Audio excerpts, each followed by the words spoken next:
Hi, and welcome to One Life Matters, the podcast that reminds you that your life is worth living with purpose, joy, and authenticity. I'm Trish, a counsellor and life coach, and I'll be sharing down-to-earth conversations, insights, and tools to help you navigate the ups and downs of life. Whether you're healing from the past, finding your confidence, or simply wanting to feel more at peace with yourself, this is your space. Because you only get one life and it truly matters.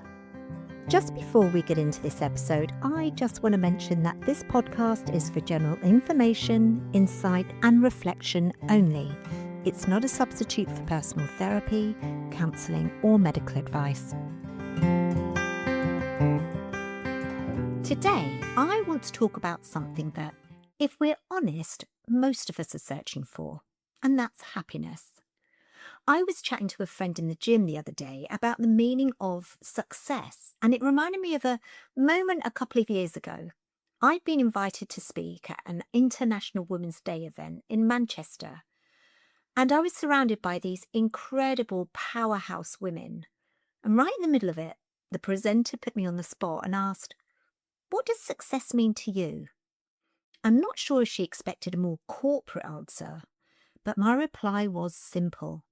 Happiness, whether you're the CEO of a global organisation or a stay-at-home parent.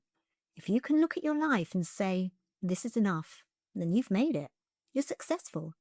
And recalling that moment got me thinking about how we view happiness. So today I want to challenge the narrative that happiness is just a byproduct of accumulating money or stuff, and instead explore whether the feeling of enoughness is the real secret to a happy, successful life.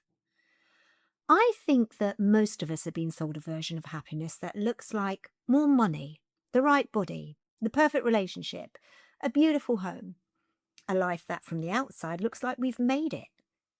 Even Bo Derek said once, "Whoever said that money can't buy happiness simply didn't know where to go shopping." And just to say from the start, there's nothing wrong with wanting those things. Of course we want to feel comfortable, secure, attractive and loved, but I wonder why, for some, it just never seems to be enough.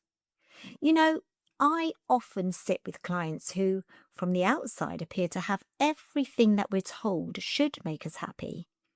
The successful career, financial stability, a partner who they love, the gorgeous big house, that lifestyle. And on paper, their lives look exactly how many of us imagine happiness should look. And yet, in my therapy room, they tell a very different story. Beneath it all, there can be a quiet sense of emptiness, disconnection, or unease that no amount of external success seems to touch. The amount of times I've heard them say, "I just want to feel settled, to feel calmer. I want to feel like I've got my life together." It's a powerful reminder that happiness isn't something we can simply acquire through ticking the right boxes. It's something far more internal, nuanced, and deeply personal. Now, there's something called the enoughness factor. In psychology, this is often called satisficing, coined by Herbert Simon, an American psychologist. And it means being happy with good enough versus maximizing, which is always seeking the best. Except there's always something that you'll perceive as better. So guess what? You're always going to be in the state of wanting. And research shows that satisfiers, those that are content with good enough, are consistently happier. But why is it that enough never seems to be enough? Because if you're like most people, and to be honest, me at times, there's often this underlying feeling of, I'll be happy when. I'll be happy when I lose the weight, when I earn more money, when the house looks right, when the relationship feels secure, when life finally settles down. And yet, life has a sneaky way of moving the goalposts. We arrive at the destination, we get the thing, but before the Botox has frozen on your forehead, or the smell of the new car has faded, our eyes are on a different prize. We're already chasing the next when. This is something that's spoken a lot about by Laurie Santos in her work on happiness. How we as humans are actually quite crap at predicting what will make us happy. We think we know, but often, very often, we're chasing the wrong things.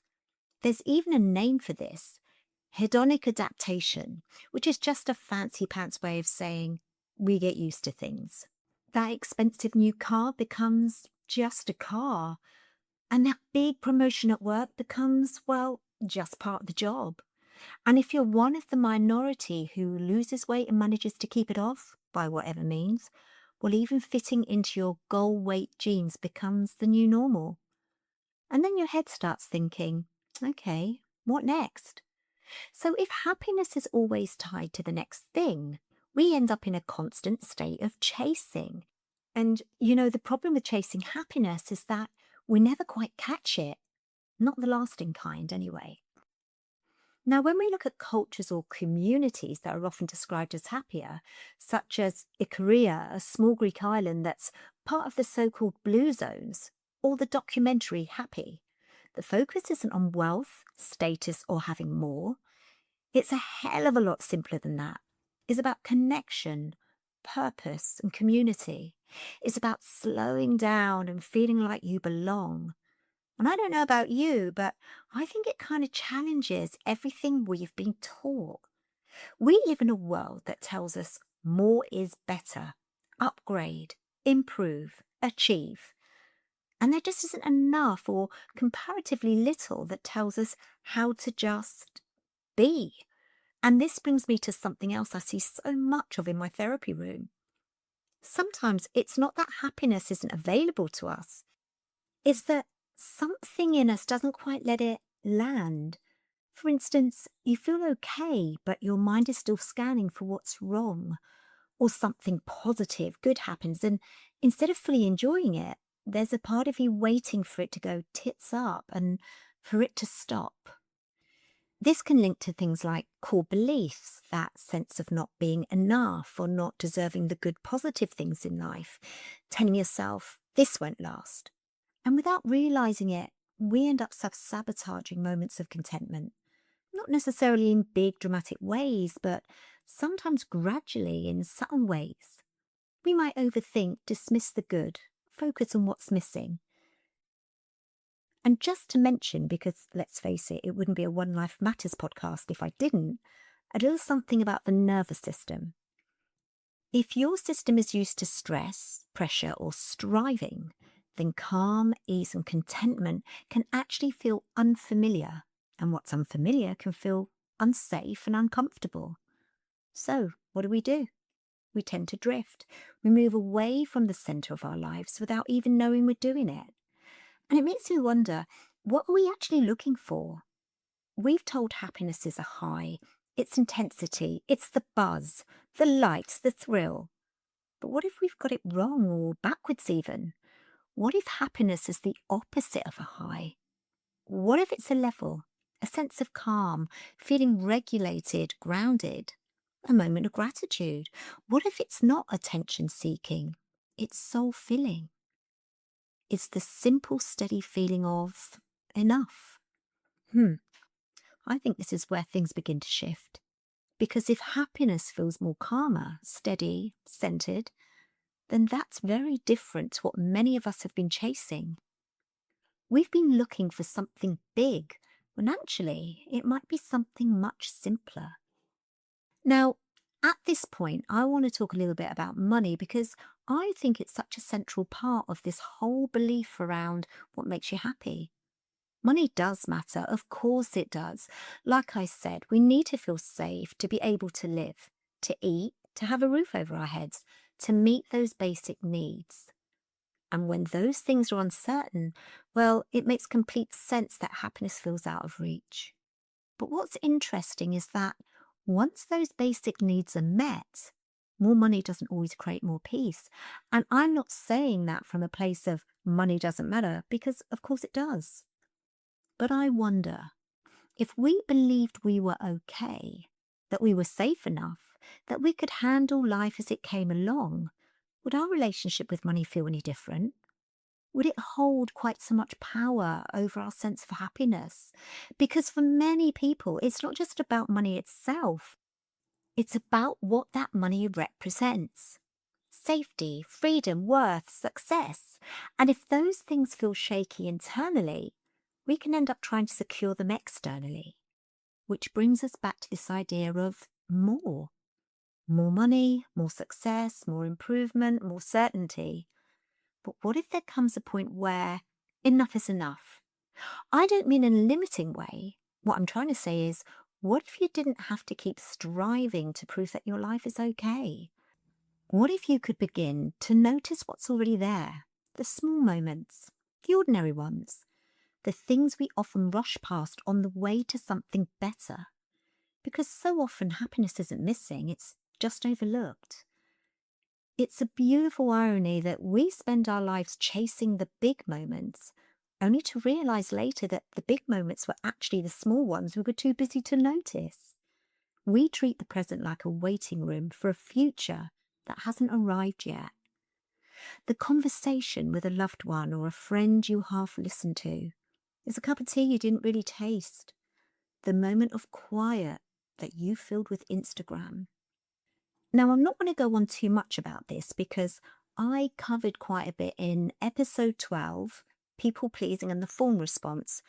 But you know something else when it comes to chasing happiness? I think we spend so much of our lives auditioning. We try to be the perfect version of ourselves to people who aren't even looking.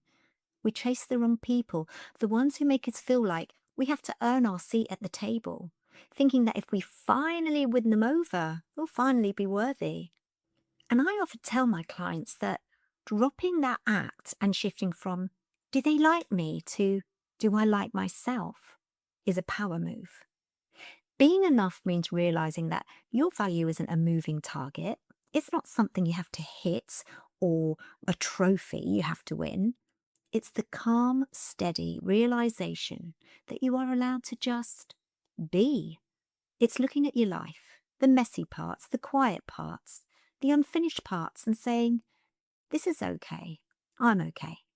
And when you stop chasing the people who make you feel like a work in progress, you finally see the ones who've been standing there all along, the ones who make your life better, happier just by existing in it.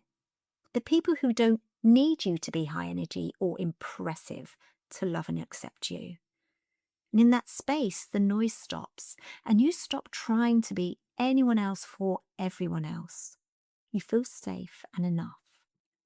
For me, and I've given this a lot of thought lately, happiness has kind of changed shape over time. It's no longer something I chase in the distance or try to construct from the outside in. Might be an age thing, but these days happiness feels quieter and a lot steadier. It's more like a sense of calm in feeling safe within myself and my world, and in the simple, deep experience of loving and being loved in return. Over the past couple of years or so, I've gradually found myself returning again and again to gratitude. Not in a forced, roll your eyes kind of way, but just trying to notice what I already have and what's already here. And what I've come to realize is that my life is full of things that bring me genuine happiness. My wonderful, gorgeous partner, John, who brings warmth, laughter, so much laughter, and companionship. My beautiful children who are part of my heart walking around outside of me. And my amazing friends who, over the years, have become something far deeper than friendship. They're my extended family, my people, part of my tribe. And if you guys are listening to this, I love you so much and I'm so thankful that you're part of my life. There's also a deep sense of fulfillment in my work, knowing that I'm giving something back and being in that privileged position of sitting alongside others in their struggles and helping them make sense of their world. That gives my life meaning and purpose. It might be a quiet kind of happiness, but my God, it's a powerful one. And of course, I'm human. Would a pair of Louboutins put a smile on my face? Damn right they would, but probably only until I scuff those iconic red soles. The kind of happiness I've come to value doesn't fade so easily. It's rooted in connection, in meaning, in appreciation and love. It's not about having everything. It's more about recognizing that so much of what truly matters is already there. So maybe happiness, real lasting happiness, isn't something we find at the end of a long pursuit. Maybe it's something that begins to appear when we stop chasing it quite so hard. You don't have to have everything figured out to feel okay. You don't need to reach some perfect version of your life before you're allowed to feel at ease. And I wonder, as we come to the end of this podcast, whether you can take a breath to notice the moments of happiness already there, just waiting for you to notice. Because we're so busy trying to get to the good part of our lives that we don't realize that right now we're living the parts that one day we'll look back on and realize it was enough. Thank you for joining me on One Life Matters. If today's episode spoke to you, I'd love you to subscribe and maybe share it with someone who might need it too. And remember, you only get one life, so make it one that truly matters. Until next time, take care of yourself.